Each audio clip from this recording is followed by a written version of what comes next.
नमस्कार, आदाब, good evening, सत श्री अकाल। फिर से के एपिसोड पे आप तमाम लोगों का स्वागत है। उम्मीद करते हैं कि आप लोग अच्छे होंगे, अपना ख्याल रख रहे होंगे। तो चलिए आज की कहानी की शुरुआत करते हैं।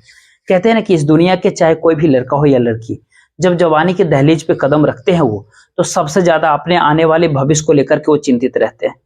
खास तौर पे लड़कियां जो है, जो अपने होने वाले राजकुमार को लेकर के तरह तरह के सपने बुनने लगते हैं और इमेजिन करके अंदर ही अंदर काफी खुश भी होते हैं।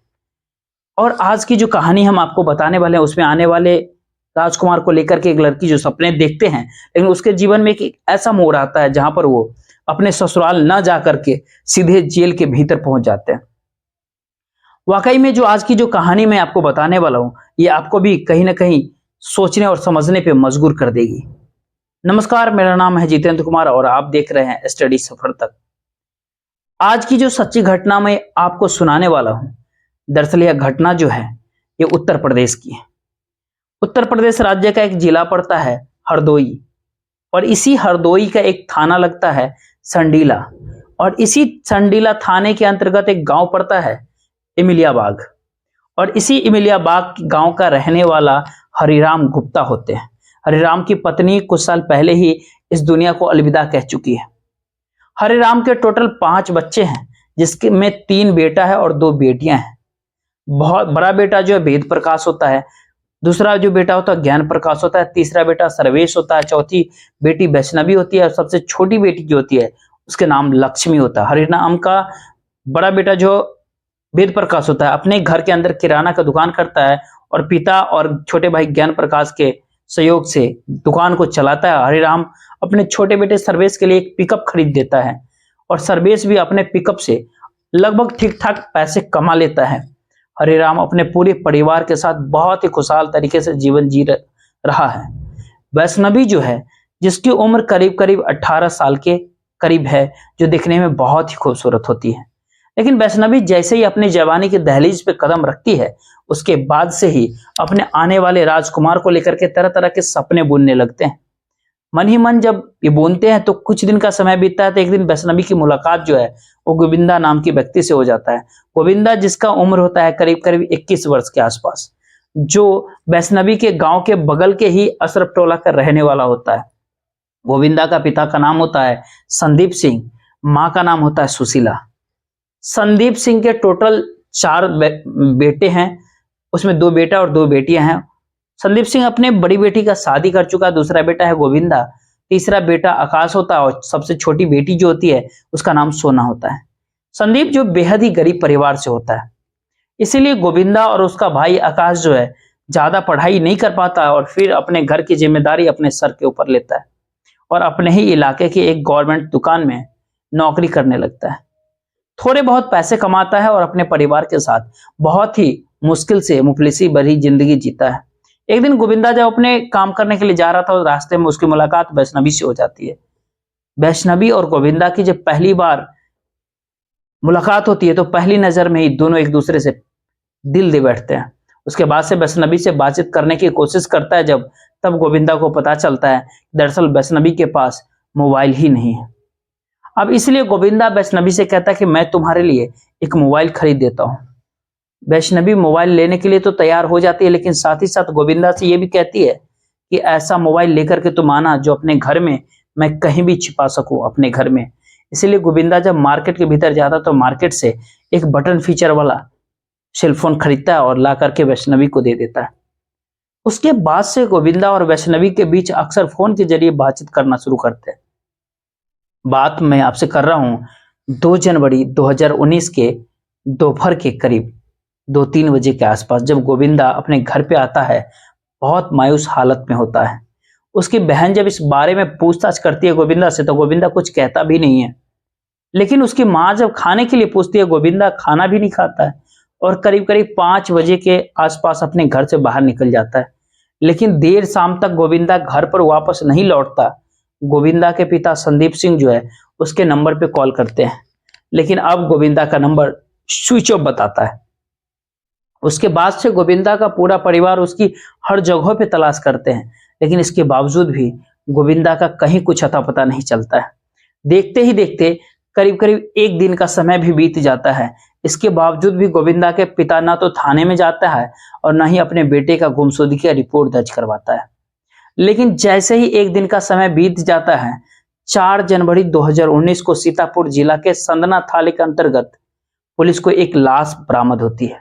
एक लाश जब पुलिस को मिलती है, उस लाश को जब पुलिस चेक करती है तो पता चलता है कि उसके गले के ऊपर कभी तेज धारदार हथियार को चलाया गया है। पुलिस जब उस लाश के बारे में वहां के आसपास के लोगों से जानकारियां लेना शुरू किया तो कोई भी व्यक्ति उस लाश के बारे में कुछ नहीं बता पाया, कोई शिनाख्त नहीं कर पाया।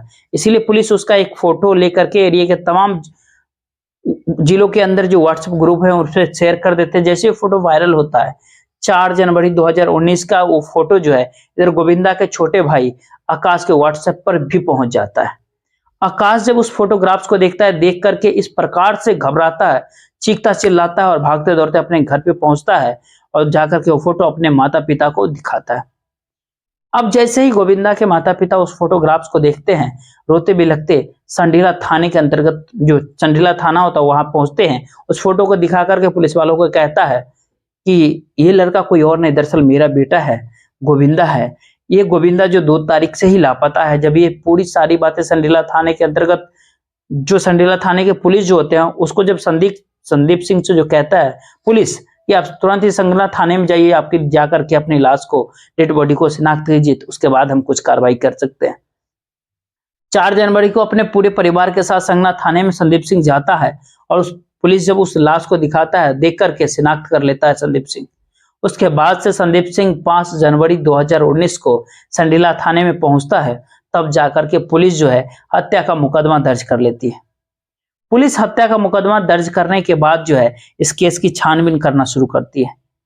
पुलिस इस केस की छानबीन करने के लिए सबसे पहले संदीप सिंह के घर पे पहुंचती है और फिर उसके पूरे परिवार से पूछताछ करती है। पुलिस संदीप से ये पूछताछ करती है, क्या तुम लोगों के किसी पे शक है क्या कि तुम्हारे बेटे गोविंदा की हत्या जो कौन कर सकता है? तो पुलिस जैसे इस तरह की बातें सवाल करती है तो गोविंदा की छोटी बहन सोनम जो पुलिस वालों से कहते हैं, साहब मेरा भाई बगल के ही एमिलिया बाग गांव के रहने वाले वैष्णवी से प्यार करता था, लेकिन इस बारे में मेरे घर के किसी भी व्यक्ति को जानकारी नहीं था।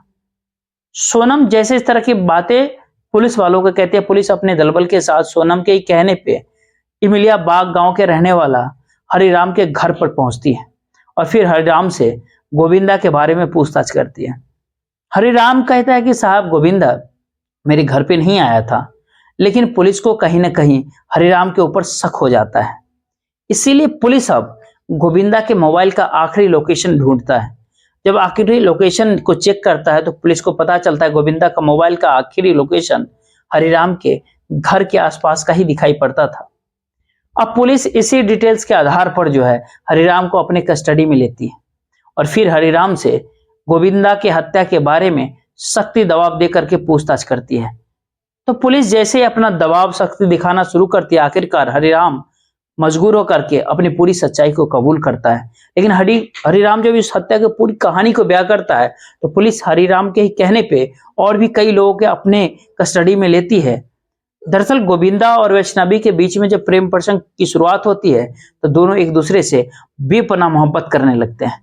हालांकि इस बात की जानकारी जो है वैष्णवी के घर परिवार वालों को बिल्कुल भी पता नहीं चलता है और न ही इस बात की जानकारी गोविंदा के किसी घर परिवार वालों को ही पता था। लेकिन गोविंदा का जब वैष्णवी से प्रेम प्रसंग शुरू होता है, गोविंदा अपनी सारी बातें अपनी छोटी बहन सोनम से जरूर कहता था। तो गोविंदा और वैष्णवी के बीच में जैसे ही प्रेम का परवान बहुत चढ़ता है, दोनों शादी करने का फैसला करते हैं। लेकिन जैसे कुछ दिन का समय बीतता है, एक दिन इस बात की जानकारी जो है वैष्णवी के पिता हरिराम को पता चल जाता है। अब हरिराम को जैसे इस तरह की बातें पता चलता है, अपनी बेटी के करतूतों को पता चलता है, अपनी बेटी को काफी फटकारे लगाते हैं। लेकिन इसके बावजूद भी वैष्णवी जो है गोविंदा से बातचीत करना बिल्कुल बंद नहीं करता है। 2 जनवरी 2019 को दोपहर के समय वैष्णवी जब गोविंदा से फोन पर बातचीत कर ही रही थी, उसी समय ही हरिराम जब अपने घर के अंदर घुसते हैं तो वैष्णवी को फोन के जरिए बातचीत करते हुए देख लेता है।